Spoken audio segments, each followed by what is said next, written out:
Hi, and welcome. You're listening to the X22 Report. My name is Dave, and this is episode 1159B, and today's date is December 22nd, 2016, and the title of the episode is, Will the Elite Try Something During the Holiday Season? Let's get into the economic collapse, political and geopolitical news.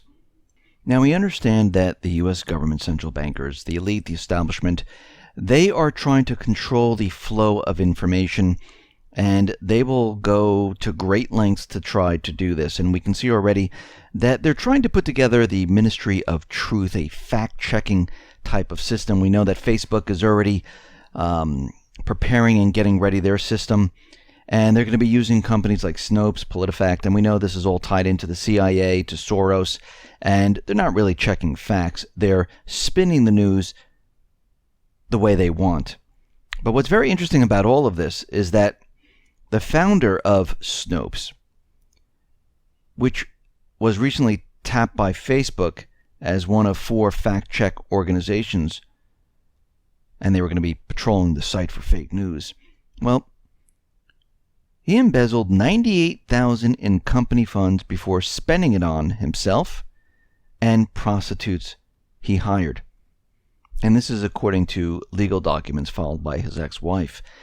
And we can see right now, this is who is checking facts to see if the news is fake or not. Now, we understand that these organizations, they were set up, they're funded by Soros, by the CIA, to create the illusion that the real news comes from the government. The real news comes from the corporate media, which receives the news from the government, and the corporate media doesn't fact check anything. They just accept it at face value and they put it out there.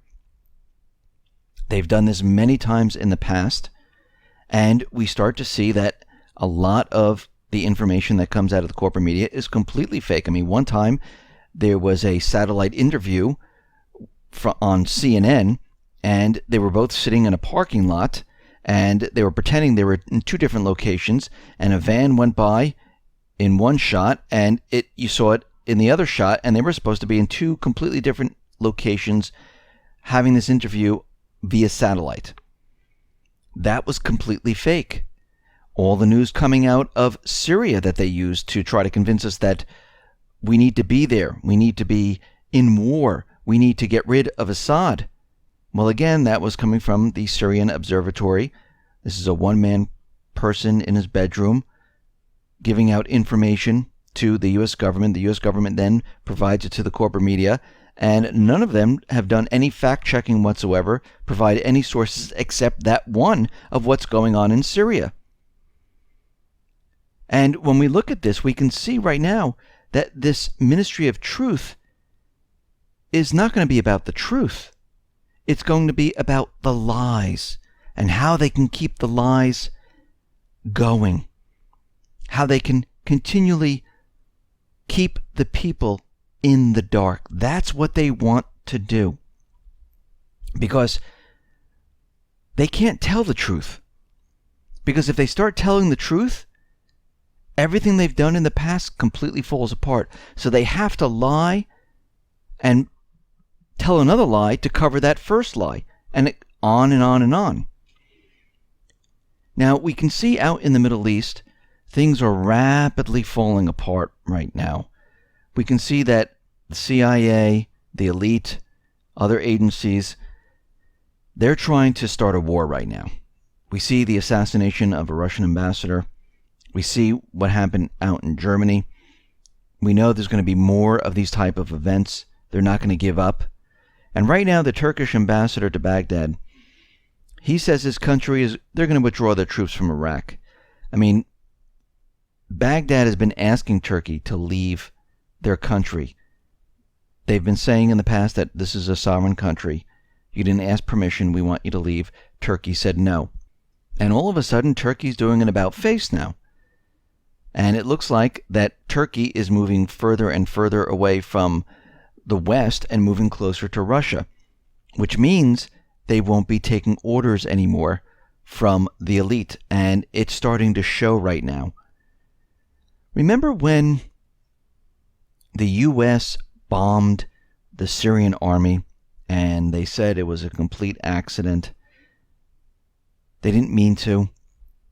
Well, it turns out, and John Kerry kind of spilled the beans here. He was talking to the Boston Globe, and his story about what happened tells us that this was not an accident. And this is coming out of Moon of Alabama. And in the recent interview with Kerry, he admits that it was opposition from the Pentagon, not Moscow or Damascus, that had blown up his agreement with Russia over Syria.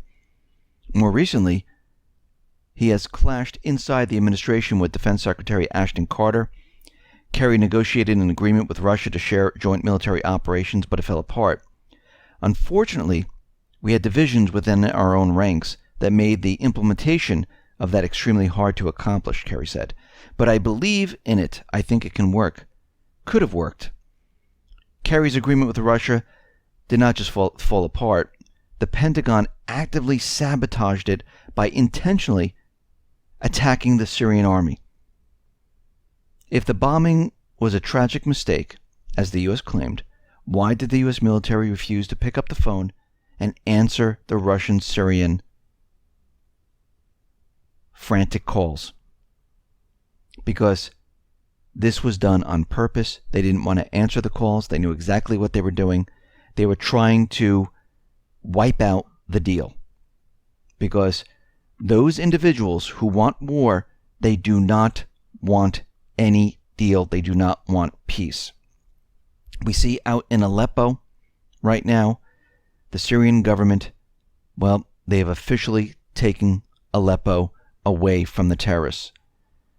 The terrorists right now, they have been evacuated from their last enclave in the eastern part of the city, and the government has now taken control of Aleppo.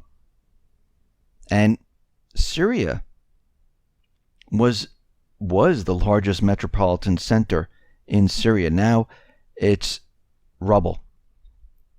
All these years of war being pushed by the United States government, central bankers, using the paid mercenaries, Islamic State, Al-Qaeda, Al-Nusra, destroying people's lives, killing women and children. What was it all for? It was so those individuals could keep their way of life, to keep them wealthy, to keep them with the control of controlling the world. And again, you can see by all of this, they don't care about people. They could care less. They don't have an allegiance to a country, to a group. They have allegiance to profit. They have allegiance to paper and ink. They have allegiance to themselves. And they don't care if there's a war. They don't care if people die. As long as they can remain in control. When I say they, it's the elite, it's the central banking system. That's all they care about. And it's starting to be exposed of how horrific these people really are. Now, the United States government central bankers, they're out there trying to convince the world that no one has been bringing in humanitarian aid, especially Russia. And the U.S. State Department, they're claiming to be unaware of any aid deliveries going to Aleppo, and they have no proof of this whatsoever. And we've seen trucks, we've seen airlifts, we've seen all of this where Russia has been bringing in 35 tons of food and basic necessities to civilians in Aleppo. The Russian Reconciliation Center said in early December that over 280 tons of humanitarian supplies arrived from Syria by sea. The cargo included food and basic necessities. If you notice, the United States never brought in humanitarian aid to the people. Actually, the people on the ground, the civilians, are reporting this. They're saying that the terrorists took all the humanitarian aid. Russia right now is saying, well, we've been bringing in humanitarian aid and we want the UN to join us to help the people. And we will do this together. And the reason why they're doing this is to counter the story from the United States government central bankers, because right now the U.S. is floundering because they lost Aleppo. Syria right now is lost. There are paid mercenary groups. They're fleeing. They're not in control anymore, and their plans are going down the tube. And this is why everyone should be a little bit worried right now, because they have nothing else to lose. When I talk about they, it's the elite, the central bankers. We see the biggest moderate rebel group. Well, they're voting right now to merge with Al-Qaeda. Now, they did have the vote, and the vote failed. But what it does show is that the moderate rebels, Al-Qaeda, they're all one and the same. And they combine with each other, they stay separate, and at this point, they don't feel like they can do anything else in Syria, even if they combine forces. It just will not work at this point, because Russia and the Syrian armed forces, they have complete control of what is going on. Now, very interestingly, the United Nations General Assembly, they have voted to establish an investigative body to collect, consolidate evidence of war crimes and human rights abuses committed during the conflict in Syria. Now, remember, Russia and Syria, they are taking control of all the areas within Syria. As the UN comes into this area and conducts an investigation, we're going to see evidence of what really happened there, of who actually committed the war crimes. And the US, the elite, the neocons, well, they're going to try to stop this, because they do not want this coming out at all. Because what they're going to find is that these paid mercenaries that were controlled, funded, supported by the US, they were beheading people, they were raping women, they were torturing individuals, and they're going to find out the truth. And this scares the central bankers and the elites, that this will come out. And we know that the news that comes out of Aleppo, especially if it comes through the corporate media, it has no backing. It has no proof, because already we're getting reports that 5 people were arrested in Egypt. Police officer was driving by, saw a little girl in a white nightgown with a bag over her head, blood on her nightgown with a teddy bear, and they were taking pictures in Egypt of this, and they were pretending that this was going to be a child in Aleppo. And they were also near a building that was going to be demolished, and they wanted to show bombings in the area. But they weren't even in Syria. This was all staged. And they were caught. And the photographer admitted this. And they said they were going to sell this. They were going to send this off, and you know what was going to happen. The corporate media was going to pick it up. They were going to show this girl with a brown bag over her head, and everyone was going to go, oh my God, look what Assad has been doing. Look what Russia has been doing. And again, it is all fake. Remember, all they show you are pictures.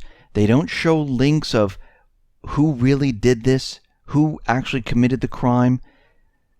The United States government central bankers are famous for showing the aftermath or fake photos of what they've been talking about.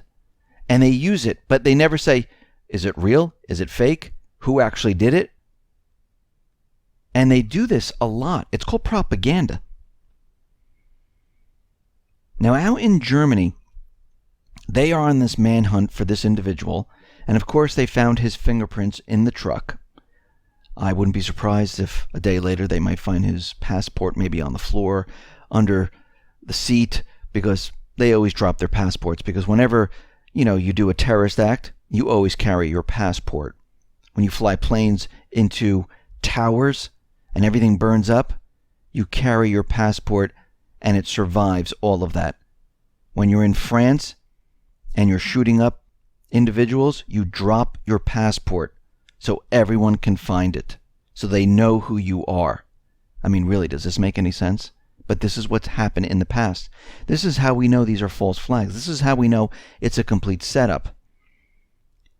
And what's very interesting is that the elite, the central bankers, they're building up terrorism to scare everyone. Now, their backs are against the wall. They have nothing else to lose. There are warnings that are coming out of the Islamic State. They're calling on all sympathizers that during this holiday season, the sympathizers need to attack churches in the US, Canada, France, and the Netherlands. Instead of having a happy holiday, they want a bloody celebration in the new year. Now again, this is propaganda. If something were to happen, this is all going to be created from the inside. When I say the inside, it's going to be the elite, the central bankers, that create this false flag. But what's even more interesting about this is that we talked about it yesterday, how Obama said that Russia had a dry run on the power grid. And we talked about, some type of an event hitting the power grid. We know when Janet Napolitano, when she was head of DHS and she was leaving, she said there's not going to be if, but when a cyber attack occurs on the power grid. In 2003, the East Coast, we had a power outage. And it knocked out power in a lot of the states, down the East Coast into New York. And it lasted about 2 to 3 days, depending on what area you were in. Now, to me, this was a practice run to see if they had the ability to bring down the grid, which they did. Out in Ukraine, there was a recent hack into their power grid, and it brought down their system. And they had another one about a year ago that brought down their system. Now, what's very interesting about all of this is that on CBS News, they're playing this up right now. Here's the headline: Russian hacks into Ukraine power grids, a sign of things to come for U.S. So they're already laying the foundation of Russia could be cyber attacking the power grid. Now, we've been saying this for quite a while, that this is how this is going to end up. And they went on to say how hackers did it. They sent an email with infected attachments to a power company. They stole their logins. They took control of the grid. And they cut the circuit breakers at nearly 60 substations in Ukraine. And then they went on to say, what happens if something like this happened here in the U.S.? Even if we just lost a portion of the grid in certain areas, which we talked about yesterday, that it wasn't going to be the whole country, it was going to be in certain areas. Now, very interestingly, they picked the East Coast, New York, Washington. And what happens if the power goes down for 1 day, 2 day, maybe a week? What is life going to look like? What's going to happen to the financial industry? Now, this is very interesting because this is exactly what happened in 2003. And here we are in 2016 going into 2017. So that was about 13, 14 years ago. And we can see that time has run out here. They are prepared to do something. And it looks like the main event will be a physical attack and a cyber attack to bring us into war. And during this holiday season, we know that Obama submitted the UN Arms Trade Treaty back into the Senate. And I wouldn't be surprised if maybe somehow we have some type of mass shooting, either from now until Trump is inaugurated, or maybe the first couple of weeks that he is in the White House, something big might happen.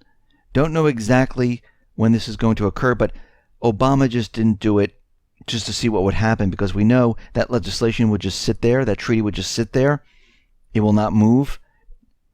The only way it moves is if there's an event, that they can use something to say, this is why this needs to be passed. So they're planning something definitely. We just don't know the time frame of when this is going to happen. And we can see the main event with this power grid, well, they're building up the propaganda right now. And as we get closer and closer to this, we'll see more stories like this, because it looks like they have nothing else to lose here. They're ready to bring down the economy. They're ready to bring us to war. And this period of time is getting closer and closer. Listen, everyone, thanks a lot for listening. Be well, be safe, and especially be prepared. Thanks a lot.